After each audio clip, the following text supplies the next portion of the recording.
Первые издания Корана, которые появляются, а это уже вот начало исламского образования и молодежного движения. إن هذا القرآن يهدي للتي هي أقوم ويبشر المؤمنين. Мусульманский мир переживает непростые времена.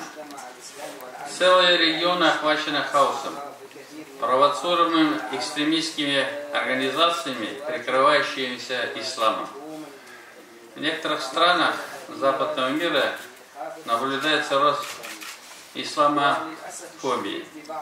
Для успешного противодействия этим вызовам в первую очередь необходимо развивать науку и культуру, нашу собственную богословскую школу. Самый страшный враг, но терроризм — это последствия невежества, религиозного самосознания общества. И вот Исламский институт как раз и является тем учебным заведением, который способен и делает уже вырабатывать вакцину. Какую вакцину? Противочумного терроризма.